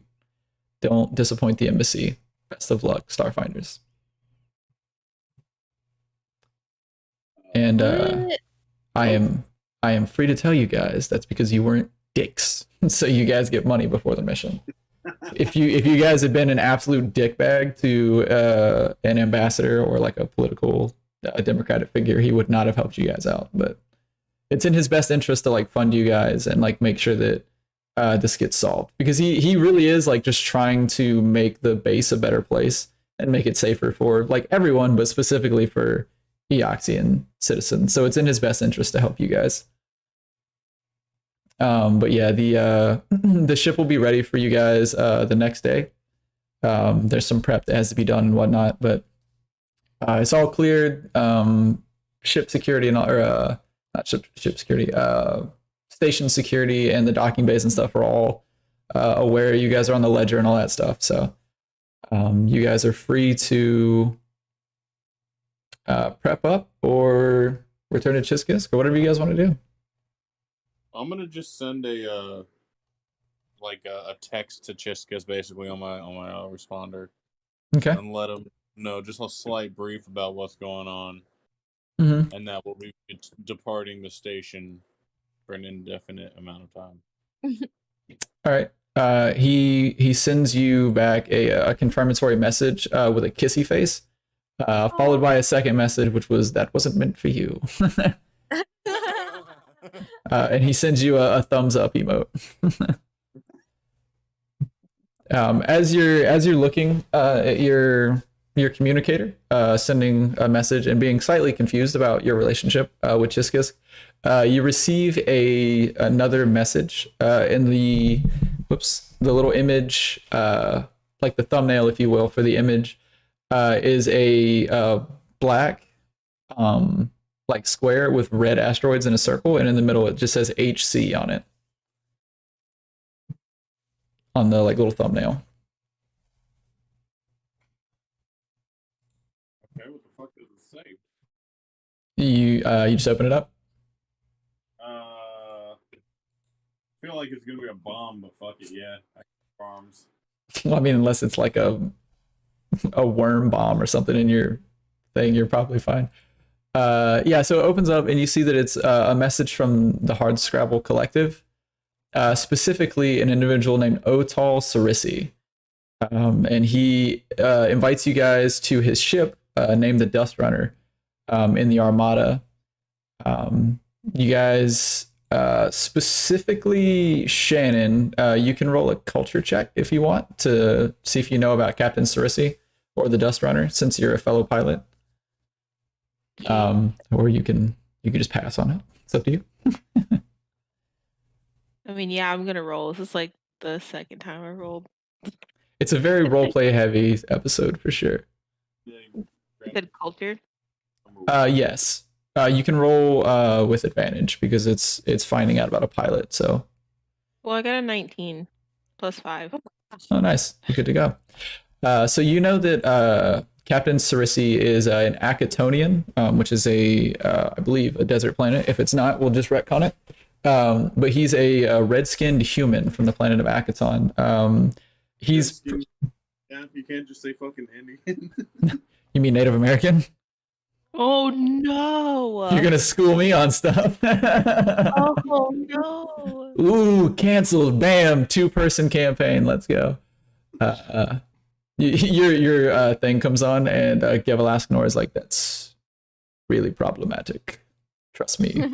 But no, he's a red-skinned human from Akaton. Pretty much the most living organisms there have some tinge of red to them because of the nutrients in the soil and like the things that they eat there and whatnot. But he's the captain of the Dusk Runner. He's a pretty well-known member of the Hardscrabble Collective. But you know that the Dust Runner is this like working like tramp freighter basically. It's pretty much just like they do whatever they can. They'll take any contracts for like shipping and mining and things like that. It's very practical. It's very utilitarian ship. Not a lot of like luxury or comfort. It's just like there's beds on it and places to work and fix stuff if you need it. Most of their work is done off the ship. And there's plenty of shipping space as well. Captain Cerisi, all the information like that you could find on him or like any pictures you've seen over the years is either him working, it's him in his ship like at the cockpit, or it's like pictures of him with his crew and stuff, or it's him like working on his ship. This guy is all about like making sure the Dust Runner is good to go and making sure that like jobs are getting done and that he's supporting the Hardscrabble Collective. He's like the definition of like a blue collar like worker here on the base. So you guys know that he's like all about his livelihood and whatnot. And there's no like real negative press about him. Everyone seems to love him. He seems like a great guy, and everyone in the Hardscrabble Collective views him as like one of the prime members, like just a straight up like outstanding guy. So. Oh. What's up? Wow. I said, wow.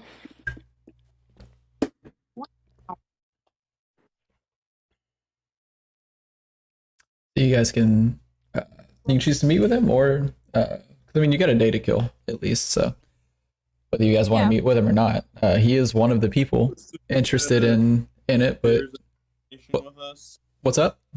I'm going to assume that Shannon shares that information with us, Kaka. Yeah. Okay, cool. And so, with knowing that, I say we can't hurt to go meet him. Do we have to get a ship to get out to his ship, or is it at like a docking bay or something? No, he's currently docked. He left the Armada, which the Armada is basically like a belt of ships that is always in orbit around the space station. But he has flown the Dust Runner to like the base to dock and meet with you guys. And that's also at Dock 94, which now has like superb security, but also the gangs tend to stay away because somebody murdered the last gangs that started trouble there. So, well, I'm gonna say to Shannon Poppy is that it does seem a little suspicious that he hit us up right after we got out of there. Maybe you just don't have good service inside the giant stone building. Maybe they don't have Wi-Fi. But either way, we should go. Yeah, why not? Okay. What did you say you broke up from? That was the point, that we didn't have good reception inside the stone building. But we should probably go meet this guy. Okay, yeah, let's go. Yeah, it doesn't take you guys long to get back to Docking Bay 94. The Dust Runner is it's not a sleek ship. It's clearly not built for speed. It's built for durability and space. But it's very easy to pick out of the bay. Besides the fact that you guys could easily check with the admin station. It's one of the closer ports, and it just says Dust Runner in large. It's in Comic Sans on the side now. In large letters on the side. It's all scuffed. It's coming off. You can see it's been painted. Like the words have been painted different colors over the years, but you know, space debris and just like re-entering atmospheres and things like that has torn the words off and stuff. But it's still clearly legible. And as you guys approach, the doors are open. There's like a Yosoki and a human working on it, and they give you guys like a little nod as as you guys walk up. But you're free to board the ship. Think like Millennium Falcon, like space inside of it. It's not like you could get lost inside the ship. There's like 3 rooms, but you guys are free to board.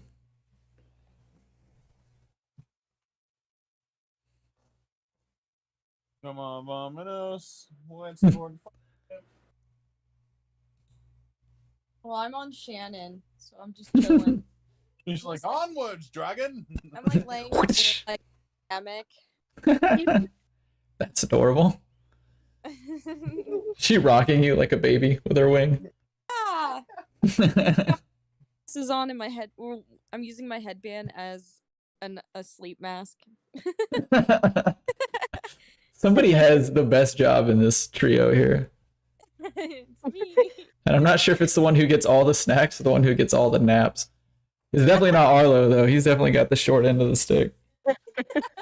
Short end of the sword. Walking with all 4 hands crossed. Like, Man, nobody ever cuddles me. It's freaking bullcrap. Gonna walk everywhere. On top of that, you had to carry Shannon out of the thing as well whenever she got drunk. So, like, you're always on like the service end of things. What's up? So I'm just kind of an all-around kind of guy, right? Yeah, you're the backbone on which this team stands for sure. So yeah, as you guys walk aboard the ship, there's a bit of like an entrance way with like halls that go off to either side that basically circle around the interior of the ship. But the middle of the ship is crew quarters on the left, and a like cooking and dining area on the right. But it's pretty much all open. Basically, the walls form 2 like U's, and there's like you can just freely walk. It's an open floor plan, if you will. But you can freely walk between the like bunks and the dining area. And as you walk in, Captain Cerisi is sitting at a chair. It looks like a elementary school chair, but much larger, sipping some coffee. And as you walk in, he stands up and he goes, Starfinders, welcome. Glad you could meet the humble invitation of a lowly Akatonian space pilot. Glad to see you. How you doing? And he rushes over to like shake you guys' hands and stuff. Doing well, you know. Just wondering what we can do for you. Why'd you bring us onto this Hardscrabble Collective ship? Straight to the point. Good. We like men like you around here. None of this wishy-washy. No, what are we gonna do for you? What's up? I said, you said, oh man, this is 2021. What are you talking about? Are you a female? My, your muscles, madam. But he goes, yeah, we like people who get to the point around here. We don't have time for all that, you know, beating around the bush and all that stuff. He's like, so yeah, come on, have a seat. He's like, as you know, we at the Hardscrabble Collective have been having a bit of a problem, getting claim on one of the things that we rightfully, you know, have claim to. And I heard that you guys were in the business of helping people. We heard about what happened at the docking bay, and I'll be honest, word's been getting around town about what you guys have been doing to the gangs, which we appreciate. They've been hassling us something fierce, and hey, I just want to thank you for taking care of those guys. We had to hire some protection of our own, but I mean, you guys just took care of some issues.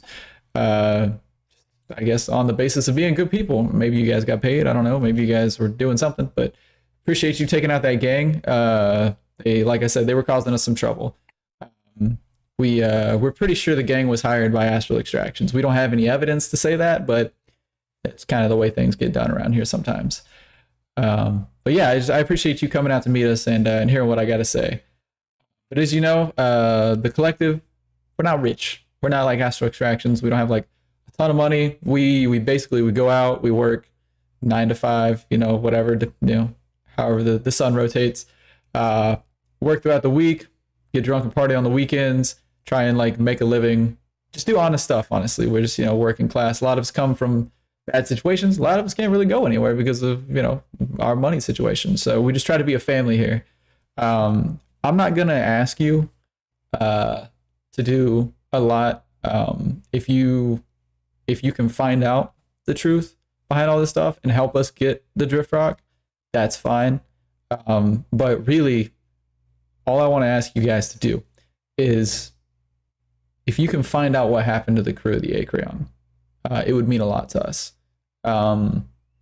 We're, like I said, we're working class. Like, family means everything to us, but like, we're all a family here in the collective. That's why we chose the term collective. If you can find out what happened to those guys, out on the Acreon, and just report back to me, I'll make it worth your while. Any data or anything like that you can find and download from like the ship's black box or any of the logs or anything, that would be great too. But really, we just want some closure for what happened to our guys. And he like looks down and like takes a long sip from his coffee.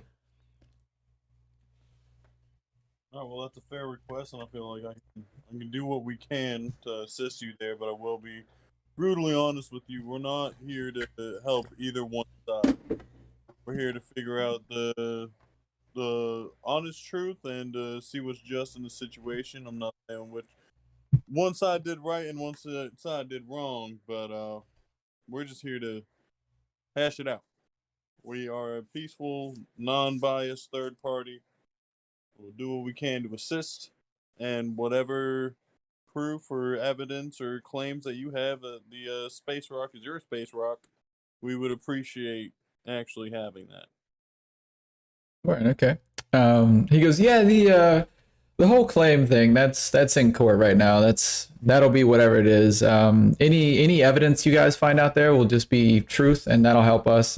He's like, if you don't want to, air quotes, sign on to help us, we appreciate that you're being neutral in this, because if you're being neutral, that means you're not working for astral extractions.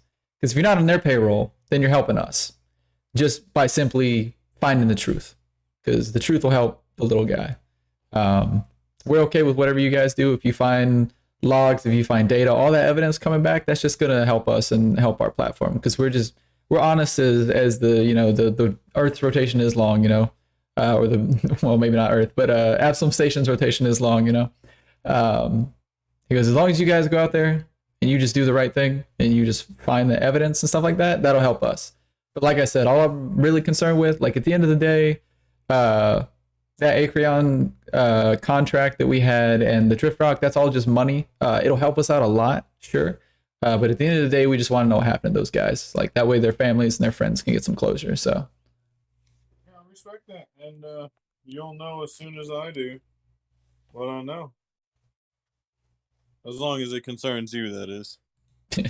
he's like, yeah, it makes sense. He's like, I don't go sticking my nose where it doesn't belong. That's a good way to lose your nose. And honestly, finding my way into other people's problems is not really my style. I got enough problems of my own. I'm the captain of this here ship, and he pats the table. He's like, this here fine vessel. And let me tell you, owning a ship is just a life full of problems. He's like, we're always fixing stuff. We always got jobs. We always got problems with those jobs. We always got problem with the ship. So I don't need anyone else's problems. We've got plenty of our own. So you don't have to worry about me getting into y'all's business or asking you like other business of other people. So he's like, we're just working class guys, honestly. We got our own problems,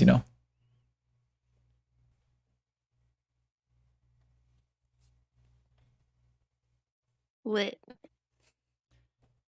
Because do you guys are y'all setting out soon for the rock and all that?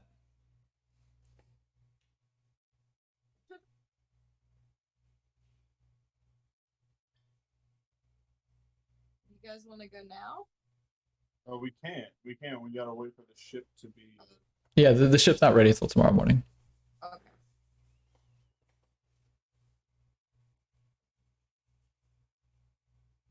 That's a no. Well, I mean, I guess a day is pretty soon, but I guess you guys relay that information to Captain Sarisi. Yeah. Yeah. Mm. He goes, okay. He's it's not too bad. He's like, we'll have a gift on board, waiting for you guys before y'all leave. Not to influence you guys, anything like that. We just like to enable people, that do good, honest work. So it's not a bribe, anything like that. You can throw it out the airlock if you want. It's just a gift from one spacefarer to another. And he said, I can always appreciate people who put themselves out there to help other people. And he gives a wink to Shannon. Dragonkin are like well known as combat pilots and stuff. So he, as a pilot, he would know that you probably flew in the war.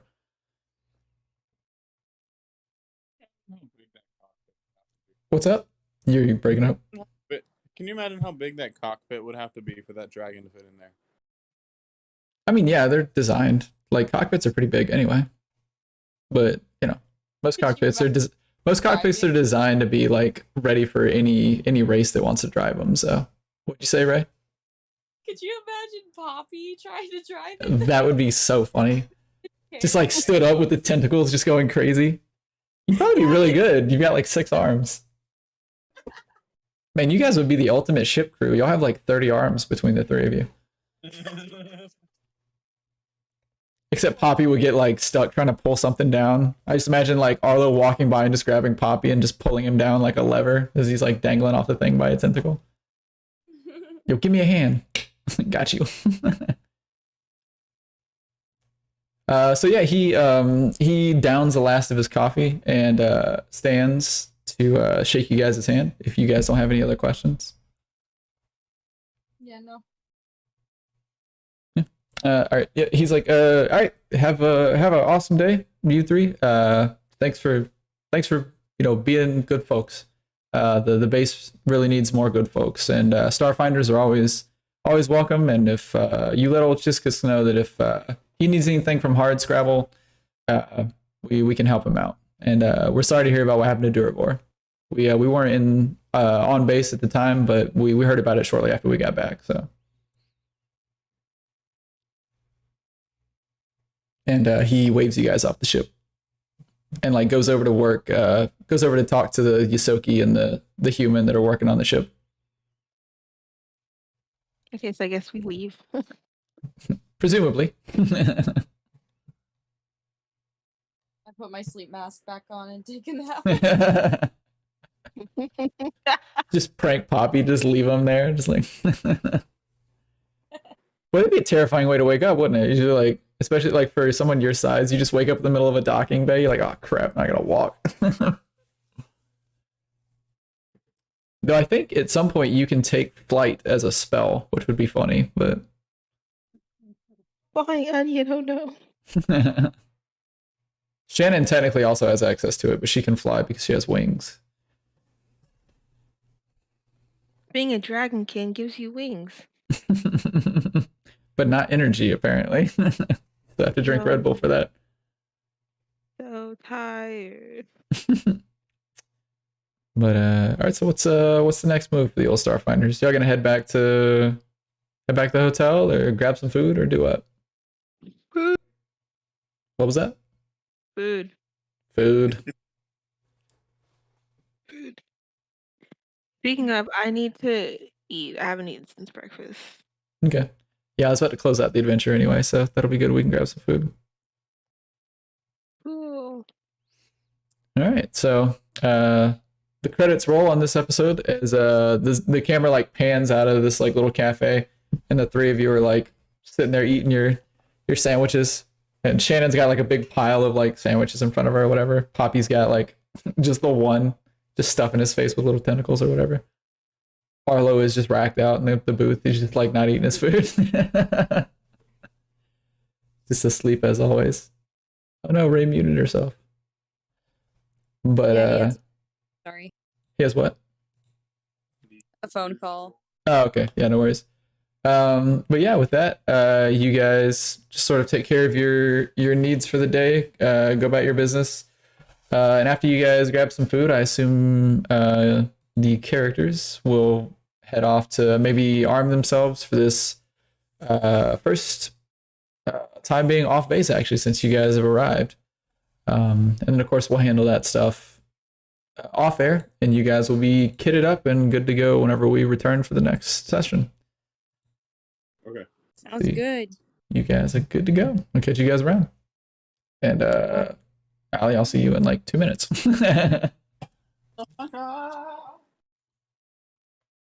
Okay, bye.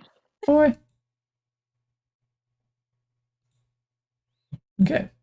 And for everybody on stream who watched, thank you. Appreciate it. For those of you watching on YouTube, you can catch us live every week, typically on the weekends. But if you follow our Twitter, we tweet it out before we go live anyway, just in case things change. Alex's schedule can be a little hectic, as can the rest of ours, honestly. You guys know how tabletop RPGs can be with D&D and all that stuff. It's always hard to get a group together. But thanks to everybody who watched, anybody who was active in chat, appreciate it. We don't normally interact with chat, just to kind of be more in tune with my players and whatnot. I will catch you guys later. Thanks for watching.